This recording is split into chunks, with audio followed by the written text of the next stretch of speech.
시편 135편 1절부터 21절까지 말씀 중에 1절부터 11절까지만 교독하도록 하겠습니다. 시편 135편 1절부터 21절까지 말씀 중에 1절부터 11절까지만 교독하겠습니다. 할렐루야. 여호와의 이름을 찬송하라. 여호와의 종들아 찬송하라.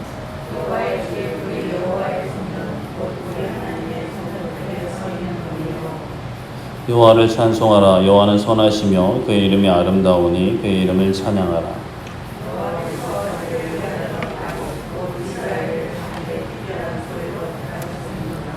내가 알거니와 여호와께서는 위대하시며 우리 주는 모든 신들보다 위대하시도다.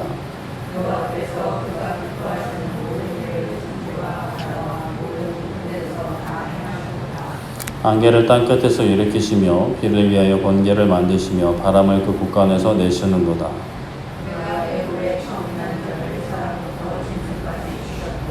애굽이여 여호와께서 너에게 행한 표적들과 징조들을 바로와 그의 모든 신하들에게 보이셨도다.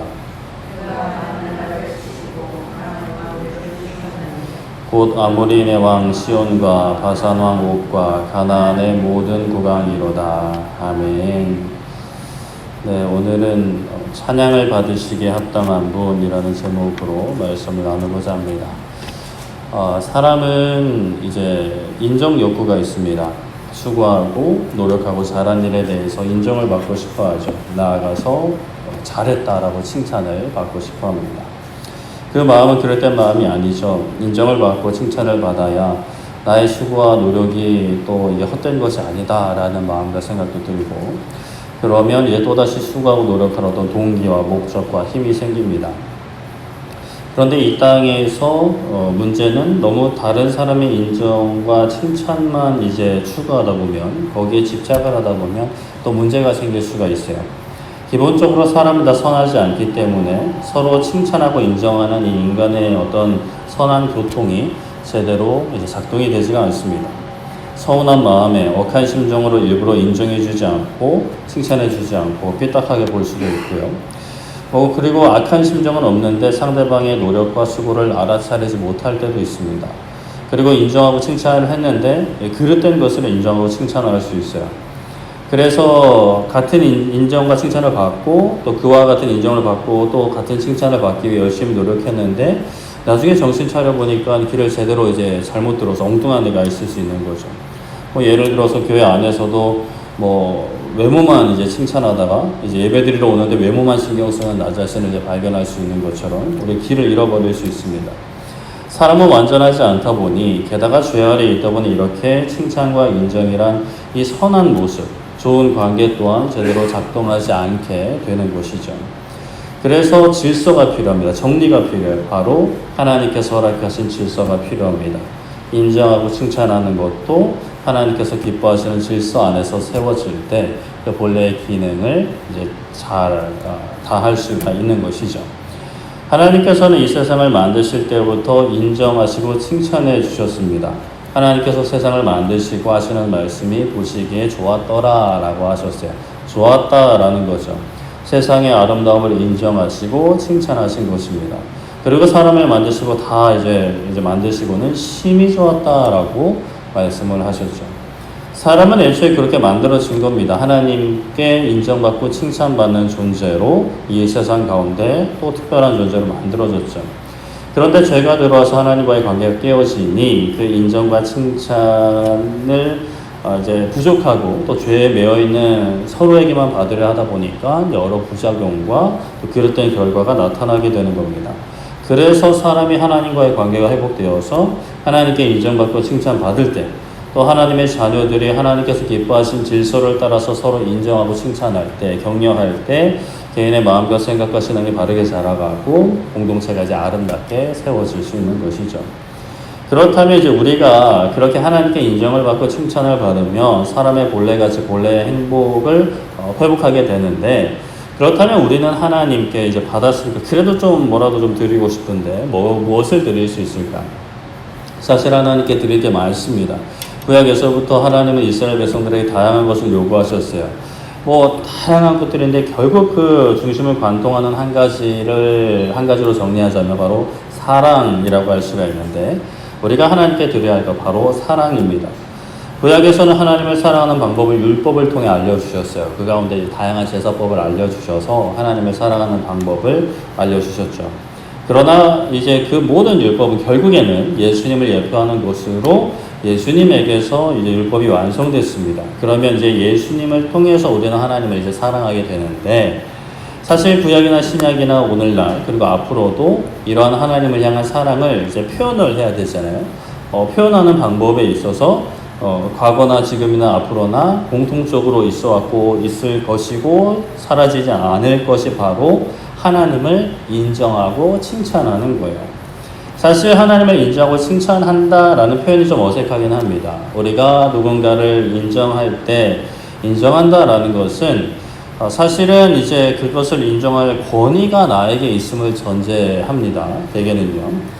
예를 들어서 뭐 우리나라에서 대통령 선거를 치르고 대통령이 당선이 되었을 때 그 대통령은 내가 뽑았든지 뽑았지 않았든지 이제 그 정해진 그 질서와 룰에 따라서 당선이 되면 헌법이 보장하는 대통령의 직무를 감당하게 됩니다.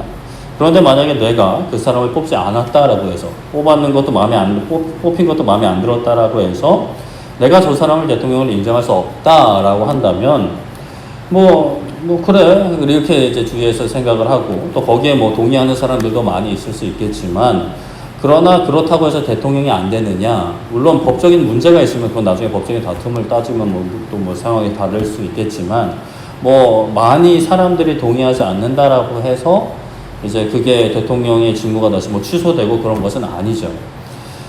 그런 생각을 그냥 가지고 있는 것 정도야 그러려니 할 수 있을 것 같아요. 그런데 그 생각을 가지고 막 대통령이 혹시나 길에서 대통령 만나는데 네가 무슨 대통령이야 이런 식으로 한다면 경호처한테 이제 팔이 꺾일 수도 있는 거죠.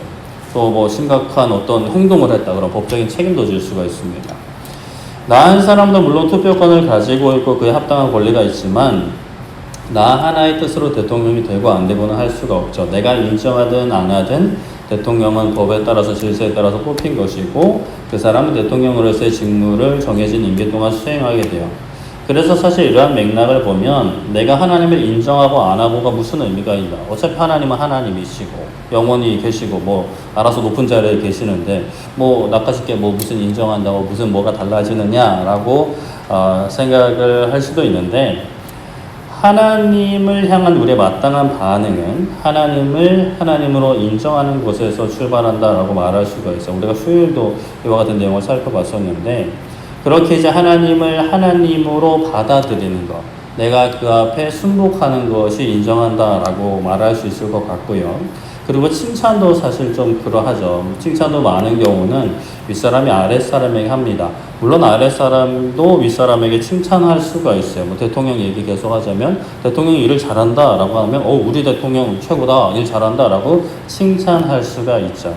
그런데 사실 대통령이 모르겠습니다. 대통령이 높은 존재이기도 하고, 그러나 또 어떤 측면에서는 섬기는 일꾼 이렇게도 묘사를 하기 때문에 이런 표현도 대통령에 대해서는 쓰는데 크게 어색하진 않을 것 같은데, 만약에 절대적으로 높은 분이 계시다라고 한다면 그분을 칭찬한다라는 표현은 글쎄요 좀 어색할 것 같고, 존중하고 높인다라고 표현을 할 수 있을 것 같습니다. 그래서 우리가 이제 하나님을 인정하고 칭찬해야 하는데, 이것을 다른 말로 좀 우리의 익숙한 말로 표현하면 바로 이것을 찬양이라고 할 수가 있어요. 찬양은 하나님을 높이는 고백을 찬양이라고 합니다. 그 찬양의 곡을 붙인 것을 찬송이라고 하죠. 그러므로 하나님을 찬양하는 것은 태초부터 지금까지, 그리고 지금부터 마지막 날까지, 그리고 영원 가운데 우리가 하나님 앞에 마땅히 올려드려야 하는 것이죠. 우리는 하나님께 인정받고 싶고 칭찬받고 싶으면서 또 만약에 하나님 좀 안 그래 주시는 것 같아요. 아니면 교회 안에서 목사님이나 다른 지체들이 나를 인정해 주지 않는 것 같아요. 그럼 사실 서운할 수 있잖아요. 마음이. 칭찬받고 싶은데, 인정받고 싶은데, 그만큼 내가 수고를 했고 노력을 했는데 안 하면 마음이 속상해요. 그런데 우리가 하나님 앞에서 하나님을 인정하고 칭찬하지 않는다, 하나님을 찬양하지 않는다, 이것은 굉장히 이치에 어긋난 그런 상황이다라는 것이죠. 오늘 말씀에서도 하나님을 찬양하며 시작합니다. 할렐루야라고 시작을 하는데, 할렐루야는 하나님을 찬양하라 라는 말이죠.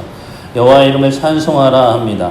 여호와의 종들을 향해 찬송하라 합니다. 하나님의 종들은 당연히 하나님을 찬송해야 됩니다. 그냥 뭐 시키는 것만 하는 게 아니라 하나님을 찬양하는 존재들이죠. 그런데 하나님의 종이 아닌 사람들이 있을까? 사실은 없습니다. 이 세상 모든 사람들이 사실은 하나님의 종이에요.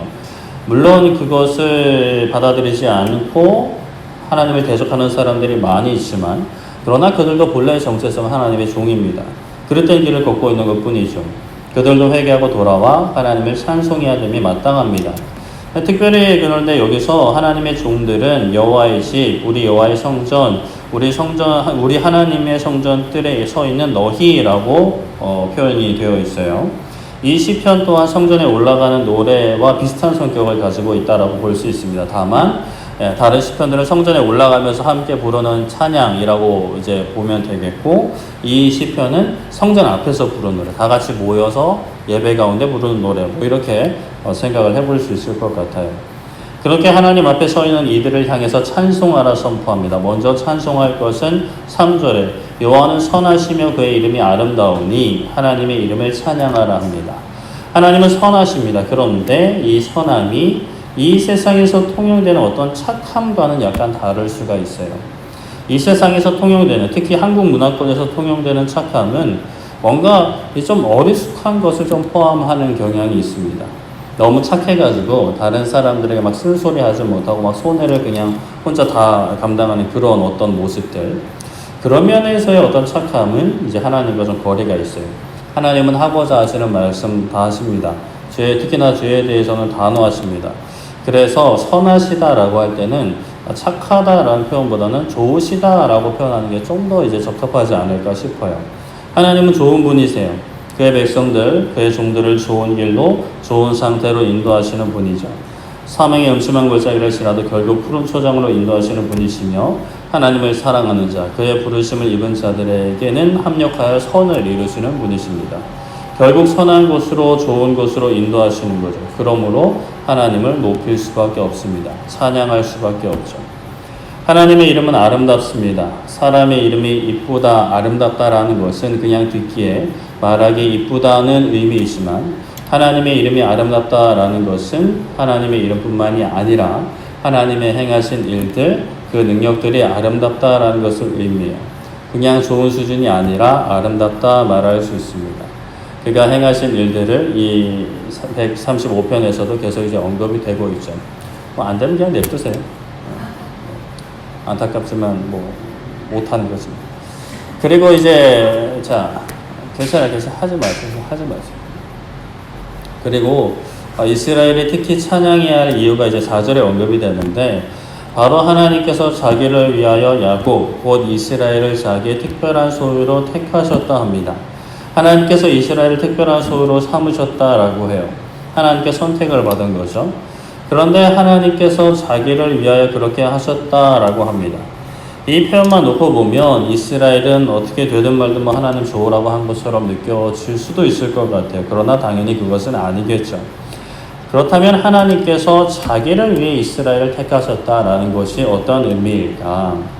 우리가 보통 나를 위해서 무엇을 선택한다라고 했을 때 나의 유익, 나의 편의됨을 위해서 무엇을 선택했다라고 합니다. 물건이든 뭐 음식이든 뭐 사람이든 선택을 할 때 나에게 유익이 되거나 내가 편하거나 몸이 편하든 마음이 편하든 뭐라도 유익이 있을 때 나를 위해서 그렇게 했다라고 표현을 해요. 그렇다면 하나님께서 하나님 자신을 위해 이스라엘을 택했다라고 할 때 하나님에게 어떤 유익이 있으셨을까? 이스라엘 민족이 하나님의 일을 감당하기에 뭐 심성이 곱고 머리가 좋고 싸움을 잘하고 재산이 많고 사람이 많고 뭐 그랬을까? 그렇지 않다라는 것을 우리가 알고 있습니다. 처음 이스라엘 민족을 택한 것은 뭐 아브라함으로부터 시작되었다라고 볼 수 있는데, 아브라함은 물론 뭐 아주 뭐 가난한 어떤 소외된 사람은 아니었지만 그래도 거대한 민족은커녕 아들도 낳지 못하는 사람이었고, 결국 뭐 100세의 하나님의 은혜로 이삭을 낳고 또 이삭도 아들을 낳지만 2명밖에 낳지 못했죠. 이삭의 아들인 야곱이 12명의 아들을 낳기는 하지만 민족이라고 하기에는 터무니없이 적은 수였습니다. 이미 그때 강성한 나라 애굽에 비하면 너무나 보잘것없는 존재들이었어요. 그런데 하나님께서는 그런 사람들을 선택하시고 민족으로 키우셨습니다. 그리고 큰 민족이 되어서도 하나님의 은혜를 입었는데 하나님의 말씀을 잘 듣다가 또 이제 참 안 들었어요. 하나님의 진노를 많이 샀죠. 도대체 무엇 때문에 하나님께서 자기를 위해 이스라엘을 특별한 소유로 삼으셨다라고 표현하는 건가? 신명기 7장 7절에 보면 여호와께서 너희를 기뻐하시고 너희를 택하시면 너희가 다른 민족보다 수요가 많기 때문이 아니니라. 너희는 오히려 모든 민족 중에 가장 적으니라 라고 말씀을 하고 있어요. 그러니까 하나님께서 이스라엘 백성들을 택하심은 수가 많아서가 아니라 가장 적기 때문이다 라고 하시는 거죠. 하나님께서는 가장 적은 민족을 택하여서 힘없는 민족을 택하셔서 자신이 어떤 분이신지를 드러내십니다. 그러면 어떤 사람들은 그럼 하나님이 이스라엘을 이용하신 거냐? 하나님 참 머리가 참 그러시다, 교활하시다라고 생각할 수도 모르겠습니다. 마치 이런 저는 좀 이런 모습이 생각났어요. 그런 분들이 계시네요. 외모가 그래도 좀 이쁘신 분들이 이제 좀 덜 이쁜 친구들을 데리고 다니는 거예요. 왜냐? 자기가 다 잘나 보이니까. 그런 분들이 계시다라는 이야기를 저도 이야기를 통해서만 들었습니다. 마치 하나님이 그러신 거 아니냐. 자기 잘난 거 드러내주시려고 못난 애들 데려다가 이제 고생시킨 거 아니냐. 이런 식으로 이제 생각할 수도 있지만 그렇지 않죠. 하나님께서 자신의 능력과 영광을 드러내시려고 적은 민족을 선택하신 건 맞지만 그러한 선택으로 가장 큰 혜택을 본 이들이 바로 이스라엘 민족이라는 거죠.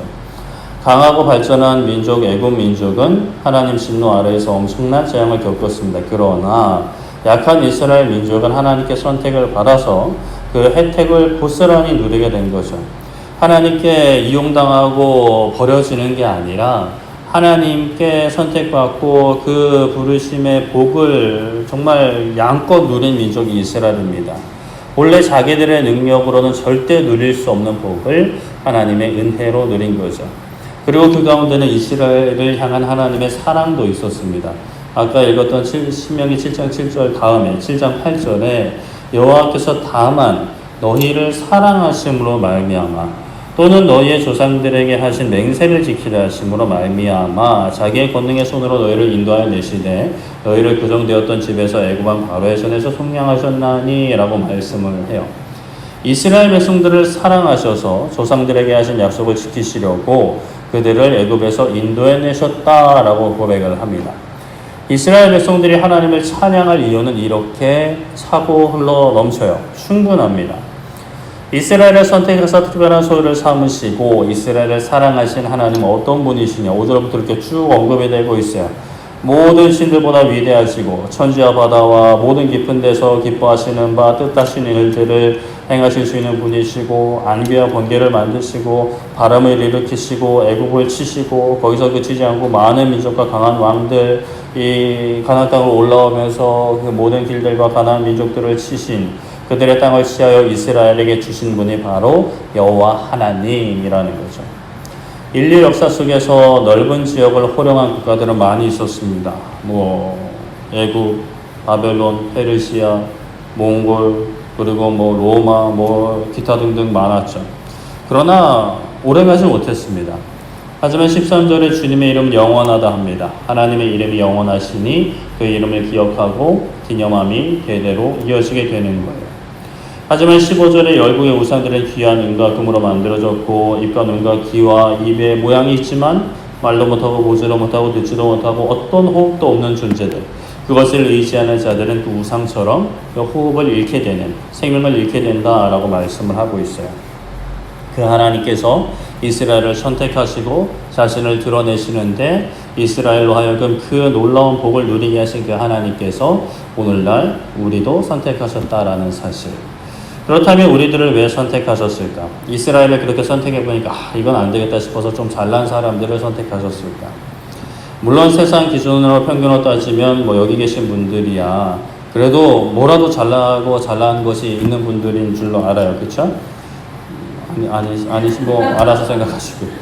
그러나 하나님 앞에서 우리가 무엇을 자랑할 수 있을까라는 생각을 냉정하게 하게 됩니다.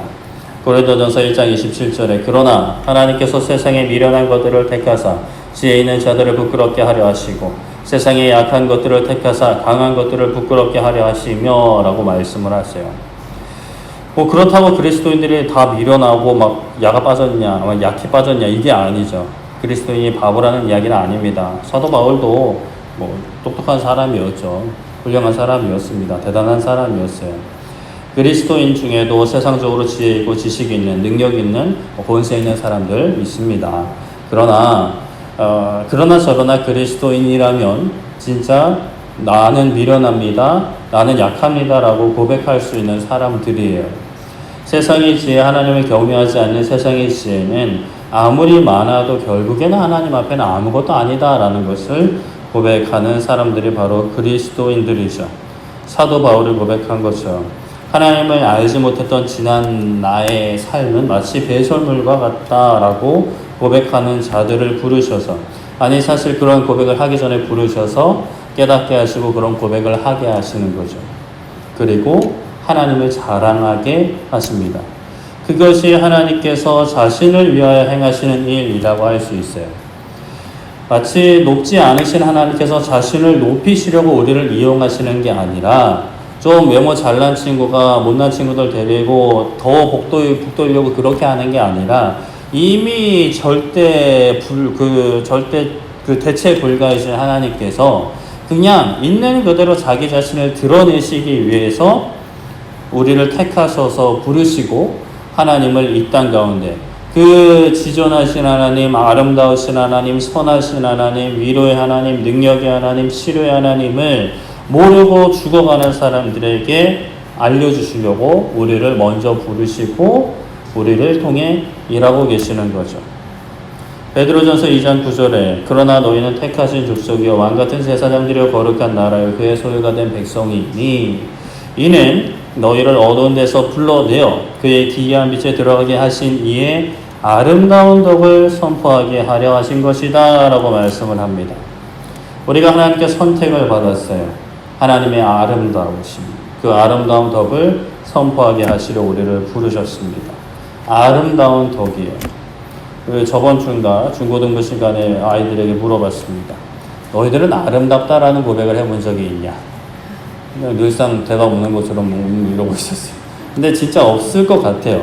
그 나이 때 아이들이 이게 참 아름답다라고 말할 만한, 물론 뭐 세상에 이쁘고 잘난 외모들은 많지만 말이나 어떤 행동이나 하는 살아온 시간들이 아름답다라고 말할 수 있을 그런 어떤 여건이 될까라는 생각을 해봅니다. 워낙 지금 대학 입시에 치여 있으니까요. 우리도 한번 생각을 해봤으면 좋겠어요. 하나님의 아름다우심. 진짜 내가 하나님을 생각할 때 하나님은 아름다우시다라는 생각을 하고 있는가? 또 그것을 내가 알고 그것을 얼마나 세상 가운데 이제 흘려보내고 있는가? 하나님은 우리를 그 하나님의 아름다우신 덕을, 우리를 향한 놀라운 사랑과 선하심, 그 구원의 계획들, 또 이 세상을 향하는 그 뜻을 드러내게 하시려고 우리를 부르셨습니다. 어떻게 그것을 전할까요? 말로써 선포할 수 있겠죠. 그리고 하나님의 그 아름다우심을 닮아가는 삶으로 세상 사람들과 똑같이 살아가는 그러한 모습이 아니라 세상 속에서 살아가지만 그래도 조금씩이라도 하나님의 아름다우심을 닮아가는 거죠.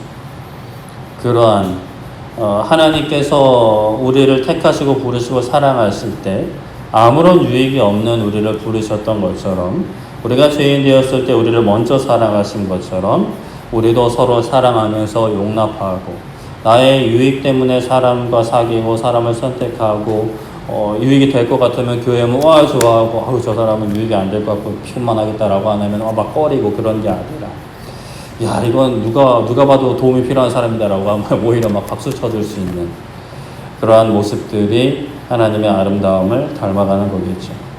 그렇게 매일의 삶에 우리에게 교회 안에서뿐만이 아니라 개인의 삶 가운데 가정과 또 특히 직장은 참 어려울 것 같아요. 제가 직장 생활을 해본 것은 아니지만 정말 이 추구와 어떤 살아남기가 가득한, 내가 살아남으려면 다른 사람을 짓밟고 올라가야 되는 그런 사회 속에서 하나님의 아름다우심을 드러낸다는 것은 참, 물론 교회 안에서도 쉽지 않은 부분들이 있지만 참 직장 안에서는, 사회생활 하면서는 사업하시면서는 정말 어렵지 않을까라는 생각을 간접적으로는 하게 됩니다. 그러나 아무리 어려워도 또 하나님께서 우리를 그 일을 통해 그 일을 위해 부르셨으니까요. 그 일을 하라고 부르셨으니까 말씀 가운데 기도 가운데 힘을 얻으시고 지혜를 얻으시고 삶 가운데 이 하나님의 아름다운 뜻이 정말 이루어지기를 소망하고 축복합니다. 말씀을 정리하겠습니다. 하나님을 찬송할 것을 선포합니다. 하나님을 찬송할 이유가 차고 넘치는데 그 중에 자신을 위하여 이스라엘을 특별한 소유로 선택하셨다라고 하셨어요. 그런데 그 선택은 오늘날 우리들에게도 이어졌습니다.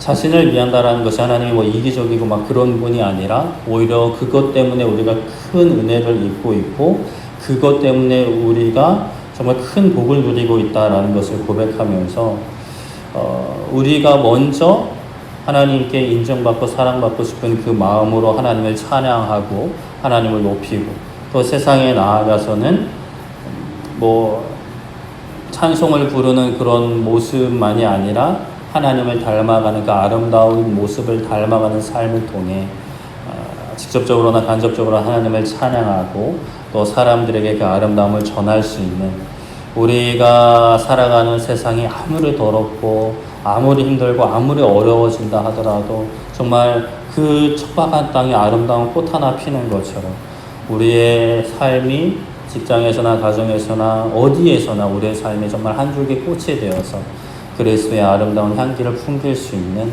우리 모두 되기를 또 이 지역사회 우리 교회 되기를 소망하고 축복합니다.